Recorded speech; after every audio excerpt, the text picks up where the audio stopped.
بيبدأ فيلمنا النهاردة واحنا بنشوف انفجارات كبيرة جدا في العراق نتج عنها موت آلاف الناس، وده بسبب العمليات الإرهابية واستخدام القنابل النووية. بعدها بنشوف مايك بيدي لريو شحنة أسلحة، وساعتها بيوري له ريو الفلوس اللي متفق عليها. بنشوف العصابة جايبين رهينة وبيرموه على الأرض وبيسحبوه في صندوق شفاف وبيفتحوا عليه غاز، وبيشوفوه لحد لما بيموت قدامهم كعقاب ليه على اللي عملوه. بنشوف العصابة دي بتحمل أكياس وبتحطها في العربية. بنشوف العربية وهي ماشية في مكان كله أشجار. بنشوف زعيم العصابة بيتكلم مع ريو وبيقول له ننفذ المطلوب منه وزيادة. وبعد كده بنشوف منظمة الاستخبارات الأمريكية اتكلم كده على إن في منظمة إرهابية بتسعى للحرب وإنهم عاوزين يكتشفوا معلومات عنها بأسرع وقت ممكن. بعدها بنشوف مباراة ملاكمة بين اتنين، وقتها بنشوف اللي لابس أزرق بيضرب خصمه جامد جدا لحد ما يوقعه على الأرض. بنشوف وقتها إن الحكم بيعلن صفارة النهاية بتاعة المباراة وإن اللي لابس أزرق هو اللي فاز فيها. بنرجع تاني للمنظمة اللي بنشوف جولي وهي بتعرض عليهم إن في جديد بخصوص عصابة الإرهاب دي، وإنهم لاقوا صور لناس ميتة بسبب الأسلحة النووية اللي بتستخدمها العصابة دي. فبترد عليها جيانا وبتقول لها إننا لازم نجمع معلومات عن العصابة دي. بترد على جولي وبتقول لها إن بالفعل لينا عميل هناك وهيبلغنا بكل المعلومات اللي عاوزين نعرفها. بنشوف جيمس بيتكلم في التليفون مع واحد من أفراد المنظمة اللي بيقول له إن العملية هتتم قريب جدا. بنشوف جون في الأكاديمية بيتمرن ملاكمة، وقتها بيرن تليفونه وبيرد عليه. بيتكلم مع مدير المنظمة وبيقول له إنه عاوزه في مهمة رسمية. بيوافق جون على المهمة دي وبيقفل المكالمة. بعدها بيتكلم إيريك مع جون وبيقول له إن الفترة اللي جاية هو محتاجه جدا علشان في بطولات ملاكمة ومسابقات هيجمع من خلالها فلوس كتيرة جدا. بيرد عليه جون وبيقول له إنه هيفكر في العرض اللي قال عليه، وبعدها بيسيبه وبيمشي. بيروح نشوف جون وهو داخل مقر الشركة وبيقع منه الملفات على الأرض. وقتها بيتكلم سكوت مع جون وبيقول له إن في معلومات خطيرة بخصوص المنظمة الإرهابية اللي موجودة في جنوب أفريقيا. هما بيتكلموا بتيجي عليهم جيري وبتقول لجون إنها عاوزة في موضوع مهم جدا. وبعدها تتكلم مع كيت وبتقول له إن في عصابة إرهابية بتستخدم أسلحة نووية لتدمير البشرية. بعدها بتوري له على الشاشة المساعد بتاعهم الموجود في جنوب أفريقيا وإنهم عاوزينه يسافر هناك علشان يجمع معلومات أكتر عن العصابة دي. وقتها بتشوف واحد من العصابة بيتمرن ملاكمة، وقتها بتحصل خناقة بينهم، لكن زعيمهم بيوقفهم وبيبلغهم بالتعليمات الفترة اللي جاية. وبنرجع تاني جون في المنظمة اللي بتتكلم جولي معاه وبتوري له صور الناس اللي شغالين معاهم تبع المنظمة، وبتقول له انه هيروح لمكان العصابة وهيندمج معاهم ويعرف اكتر عن تفاصيل عمليتهم اللي جاية. بعدها بنروح للعصابة فبنشوف معركة دموية بين 3 افراد. بيفوز اللي لابس اسود، بيحييه الجمهور وكمان زعيم العصابة بيكون مبسوط منه. فبنرجع تاني لجون اللي بتديله ساعة رقمية وبتقول له ان الساعة دي هتساعده كتير في المهمة وانها هتخليه على تواصل مع المنظمة. كده بيتكلم ريو مع شاو وبيقول له ان الوضع بقى خطير واننا لازم نشوف حل المشكلة دي بسرعة. بعدها بيتكلم ريو مع إيسن زعيم العصابة وبيحكي له عن المشكلة اللي حصلت واكتشافهم بإن في حد خايم ما بينهم. بيرد إيسن وبيقول له إنهم لازم يلاقوا الشخص ده بسرعة. وبعدها بنشوف جون وهو واصل. وبعدها بنشوف جون بيوصل جنوب أفريقيا، بيستقبله واحد من أفراد المنظمة وبيقول له إنهم يركبوا القطار علشان يروحوا يقابلوا باقي أفراد المنظمة. بعدها بنشوف جون وهو راكب القطار وفي ناس حواليه عمالة تبص عليه. بيروح يتكلم مع واحد منهم وبيقول له إنه قدامنا كتير عقبال ما نوصل. بيرد عليه وما بيجاوبش على سؤاله. بيقولوا ان الخطوة اللي جاية هتكون صعبة جدا وانك هتدفع الثمن قريب. بنشوف وصول العربيات لمقر المنظمة، وبينزل كل واحد منهم من العربية وبتستقبل كل واحد منهم بنت بتعرفهم على المنظمة واسلوبها. بعدها بينزل جون وبتبدأ كيت تعرفه على المنظمة واسلوبها المختلف. بنشوف الحارس بيفتشه وبياخد منه الساعة. جون بيطلع له فلوسه وبيديها له وبيرجع ياخد الساعة تاني. بعدها بتاخد كيت جون لمقر المنظمة وبتشوف هناك زي ملعب للملاكمة. تبدأ تعرفه على الملاكم زي اللي بيكون أشهر واحد فيهم، وكمان بتعرفه على زعيم العصابة إيثن، تقول له إن هيقابله بكرة. بعدها بتروح توديه الأوضة بتاعته وبتتكلم معاه وبتقول له إن ميعاد التدريب هيكون بكرة الساعة 7 في الأكاديمية. تاني يوم بيتكلم ريو مع إيثن وبيقول له إن الخطة اللي إحنا عاملينها ماشية تمام، وإن كل المقاتلين اللي طلبناهم موجودين، وبكده هنقدر ننفذ الخطة كويس جدا. بعدها بنشوف سكوت بيتكلم مع جون وبيقول له إن الوضع بقى صعب وخطير جدا، وإن لازم تحصل على المعلومات الخاصة بالأسلحة النووية بأسرع وقت ممكن. لو بيكون متردد إنه يروح يستكشف المكان، لكن سكوت بيقول له إنه هيروح وهيرجع تاني الأوضة في 15 دقيقة، وبعدها بيسيبه وبيمشي. بعدها بنشوف جون وهو ماشي في الأكاديمية بالليل وبيستكشف المكان، وكل ما بيلاقي حارس معدي بيقوم مستخبي ورا العمود. وقتها بنرجع للمنظمة الأمريكية وبنشوف جولي بتتكلم مع جانا وهما بيراقبوا جون على الشاشة. فبتقول لها إن اللي جون بيعمله ده هتخليه تشك في أمره. بعدها اللي بيحصل إن جون وهو ماشي بيقوم موقع فازة فبتعمل صوت. وقتها بتصل خناقة بين الحارس وبين جون. بعدها بيجي ريو وبيضربه بالعصاية، وبنكمل الخناقة ما بينهم. وبنشوف إن جم الحراس كلهم وبيسلموه للزعيم بتاعهم. بيتكلم اسم معاه وبيقول له انت بتعمل ايه في وقت متاخر زي كده. بيرد عليه وبيقول له انه كان بيستكشف المكان وانه واحد من المقاتلين المأجورين. وقتها بيتعرف اسن عليه وبيعرفه على قوانين الأكاديمية. بيستأذن جون وقتها وبيسيبه وبيمشي. تاني يوم الصبح بنروح للأكاديمية. بيقدم ييل لي لجون كوباية شاي قبل التمرين فبياخدها منه وبيشكره. وقتها بيروح لواحد تاني وبيروح يقدم له الشاي لكنه بيرميها في الأرض وبيضربه. فكانزو بيشوف اللي حصل وبيضربه فبتحصل خناقة بينهم. هلا بيجي واحد منهم وبيهدي الخناقة. وقتها بيجي شاو وبيتكلم مع جون وبيقول انه يحكي له على اللي حصل امبارح. بيبدأ يقول له على اللي حصل وانه قابل إيثن زعيم العصابة. قال له انه كان جاي يستكشف المكان. ساعتها بيديله الساعة وبيقول له انه مش هيكمل المهمة دي. لكن شاو بيتكلم معاه وبيقول له ان لسه المهمة ما خلصتش. بيتكلم جولي مع جيمس وبتقول له ان العميل جون موجود في جنوب افريقيا مع افراد العصابة بيحاول يجمع معلومات عنهم وانها محتاجة مساعدته في العملية دي. بيرد عليها وبيقول لها انه هيساعدها توصل للمعلومات دي في اقرب وقت.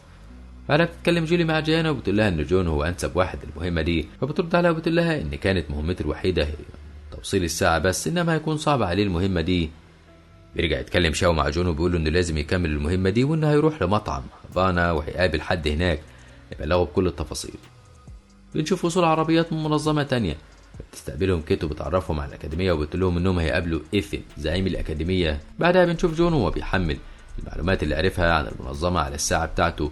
وبعد كده بنشوف الناس دي بتقابل إيثن وبتتكلم معاه وبتقول له اننا بينا اتفاق شحنة أسلحة نووية. فبيرد إيثن وبيقول له اننا ملتزمين بالاتفاق ده. كمان بيقول له هنسلمكم شحنة الأسلحة تسلمونا الفلوس المطلوبة منكم. بعدها بنشوف احتفالية متجمعين فيها المنظمتين. كلم إيثن وبيرحب بالموجودين في أكاديمية تايجر للملاكمة في جنوب أفريقيا. وقتها كل الناس بتحييه وهي متحمسة جدا. بيقول لهم ان في مسابقة هتبدأ دلوقتي والفايز هيكون له جايزة كبيرة جدا. وبنشوف معركة بين 2 من الأكاديمية والجمهور ساعتها بيحييهم وهم متحمسين جدا. كمل تاني المسابقة وبنشوف الحكم بيعلن انتهى بفوز اللاعب كايا. وبنشوف الفايز بيحيي الجمهور. ساعتها بتخلص المسابقة والناس كلها بتمشي. شاو بيتكلم مع جون وبيقول له يجي معاه علشان يفهمه الخطوة اللي جاية اللي هيعملها. فجأة جزء من أفراد العصابة بيقبضوا على شاو وبيودوه لإيثن. وبنشوف جون وهو داخل مكان ما بيقابل ميا بنت شاو وبيتكلم معاها. وفجأة بتحصل خناقة. بتتكلم مايا مع جاك وبتقول له انها تحل المشكلة اللي حصلت. وقتها بيحاول يقرب منها لكن بتضربه جامد وبتوقعه على الأرض. تنده الأمن انهم يرموه بره. وبعد كده بنشوف اسم بيتكلم مع شاو وبيقول له ايه اخبار المقاتلين الجداد. بيرد عليه وبيقول له ان خطة تدريبهم ماشية تمام وان المهمة المطلوبة من كل واحد هيعرف ينفذها كويس. وبنرجع تاني للمكان. نشوف جون وبيقابل جيمس وبيتكلم معاه عن التعليمات المطلوبة منه خلال الفترة اللي جاية. هما بيتكلموا بتكون ليزي بتراقبهم وبتروح تبلغ ريو باللي شافته.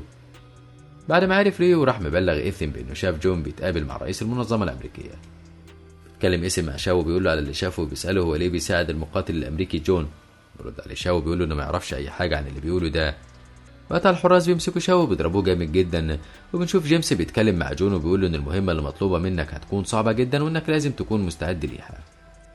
بيرد عليه وبيقول له ايه هي الخطوة اللي جاية المطلوب مني اعمله. فبيرجع يرد جيمس عليه وبيقول له ان لازم يدور على شحنة الأسلحة النووية في اسرع وقت وقبل ما إيثن يستخدمها ويدمر المدينة كلها.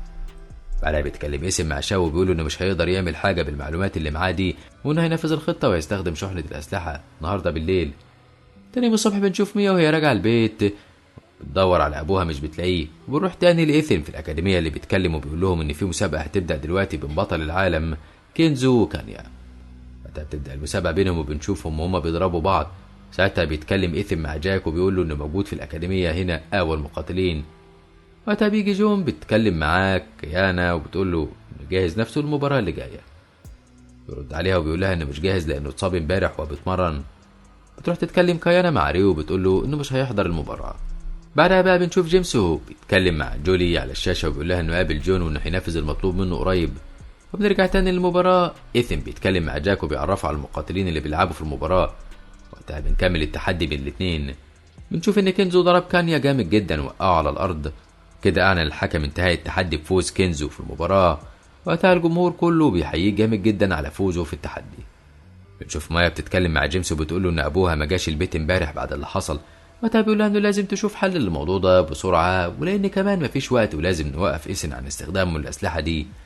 بنشوف جون بيتكلم مع ريو وبيسأله عن شاو لكنه بيقول له انه مش موجود وانه مش هيجي تاني خالص وان ده المدرب الجديد بتاعه. وقتها بيتكلم إيثن مع جاك وبيقولوا إن كده تمت صفقة الأسلحة ما بينهم، وإن دلوقتي الرجالة بتحمل العربيات بتاعة الأسلحة. بعدها بنشوف جون بيتدرب، فبيجي عليه ريو وبيقول له هيدخل المسابقة ولا غيرت رأيك؟ فبيجاوب جون وبيقول له إنه هيدخل المسابقة. بنشوف ميا مع جيمس راكبين العربية بيدوروا على شاو في كل مكان في المدينة. وبنرجع تاني للمباراة، بنشوف إيثن بيتكلم مع جاك وبيعرفوا على المقاتلين اللي هيلعبوا في التحدي ده كمان. وقتها بتبدأ المباراة بين زيا وجون، فبيضربوا بعض جامد جدا. بيروح بعدها لجيمس وميا وهما بيدوروا على شاو، لكن فجأة بيلاقوا عربية الأسلحة بتمر من جنبهم. يجروا وراها لكنها بتكتشف العربية دي أمرهم، وساعتها بينزل واحد منهم بيضرب جيمس وبياخد العربية وبيمشي. وبنشوف ميا وهي راكبة الموتوسيكل وبتروح ورا العربيات دي. نرجع تاني للمباراة، بنشوف زيا وهو بيحاول يموت جون لكنه بيضربه جامد، وساعتها بتحصل خناقة بينهم. وقتها بيان الحكم انتهى المباراة وإن زيا هو الفايز في التحدي ده. بيتكلم جاك مع إيثن وبيقول له إنها كانت مباراة مدهشة، لكنه بيعتقد إن جون هو المفروض اللي كان يكسب في المباراة دي. بنشوف بعدها ميا وهي ماشية ورا العربية، لكن بتلاقي إن عربية الأسلحة بتمشي في شارع تاني، وإن عربية جيمس بتقف في الشارع ده، وساعتها بتروح هي عند عربية جيمس. بعد كده بنشوف إيثن بيتكلم مع جون وبيقول له إن خطتك فشلت وإن خلاص تمت الصفقة بتاع الأسلحة. شوف جيمس بيتكلم مع جون وبيقول له إنه لازم يعرف حاجة مهمة، إن أبوه كان أفضل عميل في المنظمة. هما بيتكلموا بيجي عليهم إيثن وبيتكلم مع جون بالأخص وبيقول له إنه عارف هو مين وتبع منظمة إيه وجاي يعمل إيه هنا. ساعتها بيدخل عليهم الدكتور وبيتكلم مع إيثن وبيقول له أنت عارف مهمتك إيه. وقتها بيسيبهم وبيمشي. بيتكلم معاهم الدكتور وبيدي لجيمس حقنة في دراعه خليته يغمى عليه ويموت. وبعد كده بنشوف ميا وهي داخلة الأوضة وضربت كيت وقعتها على الأرض. راحت ضربت الدكتور بالحقنة في صدره. بعدها بتروح تنقذهم، لكن جون بيقول لها إن مفيش فايدة وإنه مات. بيروح لجولي بتتكلم مع جانا وبتقول لها إن لحد دلوقتي مفيش أي أثر لشاو، وإن كده جون اتعرف بالإرهاب إنه تبع المنظمة الأمريكية. نرجع تاني بنشوف ميا وجون وهم متنكرين وماشيين بيقابلوا حراس من الأكاديمية، وبتحصل خناقة ما بينهم. بيجروا وبيهربوا وبيجروا وراهم أفراد العصابة. بعدها بيروح ريو وبيتكلم مع إيثن وبيقول إن جيمس مات وإن جون وميا هربوا. بعدها بنشوفهم هما بيجروا من الحراس والحراس بيجروا وراهم. بعدها بيستخبوا في مكان لحد ما الحراس يمشوا. بعدها بيرجعوا يجروا تاني لحد ما بيستخبوا جوه المية. بيرجعوا يمشي تاني وبيستخبوا من الحراس. فبيتكلم جون مع ميا وبيقول لها ايه اللي هيحصل بعد كده، فبترد عليه وبتقول له انهم هيروحوا يدوروا على مكان شحنة الأسلحة. فعلا هما الاتنين بيروحوا يركبوا موتوسيكل وبيمشوا وسط الأشجار. وبنشوف جاك بيتكلم مع إيثن على اللي حصل ده، لكن بيرد عليه وبيقول له ان الأمور تحت السيطرة وان كل حاجة هتمشي زي ما متخطط ليها. بنشوف ميا وجون وهم واصلين عند العربية اللي فيها شحنة الأسلحة. بنشوف جون وهو بيفتح أقفال العربية وبيفتح الصناديق اللي جواها، فبيلاقيها صواريخ نووية. بنشوف ميا وهي بتكتشف المكان، وفجأة بتلاقي الراس بيجوا عليها فبتضربهم كلهم. بيجي جون بيتكلم معاها وبيقول لها ان الأسلحة دي ناقصها كلمة السر. ساعتها بنشوف ميا بتضرب ليه وبتسأله عن كلمة السر وعن مكان أبوها فين، فبيرد عليها وبيقول لها انه موجود جوه عند إيثن. ساعتها بيكلمها جون وبيقول لها انه هيروح يجيب الدعم وهيجي تاني. كمان بيقول لها انها ما تتحركش من هنا وبيسيبها وبيمشي. بعد فترة بنشوف جون وهو حاطط الساعة في الصواريخ بتاع المنظمة الأمريكية بتكون عرفت مكانه. بعدها بيتكلم إيثن مع جاك وبيوري له الاختراع الجديد وبيقول له انه آلة تعذيب. وقتها بقى ميا بتشوف الحراس هما جايبين ابوها علشان يعذبوه. تدخل ميا وبتضرب جاك، لكن فجأة بيمسكوها الحراس وبيحطوها في الصندوق هي وابوها. بنشوف جون وهو داخل عليهم وبيتكلم مع إيثن وبيقول له ان خطتك اتكشفت وان المنظمة الأمريكية في طريقها علشان يقبض عليك. بيقول انه عاوز يعمل تحدي مع زيا ولو كسب يطلعهم بره الصندوق. بيتكلم جاك وبيوافق على التحدي. بيحصل تحدي بين الاتنين، بيضربوا جون جامد وبيوقعوا على الارض. بيجي ريو وبيضربه بالسكينة، لكن جون بيكون المرة دي أسرع وبيوقعه هو وإيثن جوه الصندوق وبيقفل عليهم. ساعتها بقى ميا بتفتح الغاز عليهم وهم جوه الصندوق، فبينتشر الغاز جوه الصندوق وبيموتوا في الحال. وقتها بتيجي قوات الأمن الأمريكية وبتحدف قنبلة غاز. ساعتها بيقبض على العصابة كلهم. فبيتكلم جون مع واحد من أفراد المنظمة وبيقول له على مكان الأسلحة دي. بعدها بتتكلم جانا مع جون وبتقول له إن المهمة نجحت وإنك نفذت. بعدها بتتكلم جانا مع جون وبتقول إن المهمة نجحت وإنك أنقذت العالم. برد عليها وبيقول لها ان العميل جيمس مات وان الفريق كله كويس. وبترد عليه جيانا وبتشكره على نجاحه في المهمة. كده يخلص الفيديو بتاعنا النهاردة. لو عجبك ما تنساش دعمنا باللايك والشير للفيديو، وما تنساش الاشتراك في القناة وتفعيل الجرس علشان يوصلك اشعار بكل جديد بنعمله.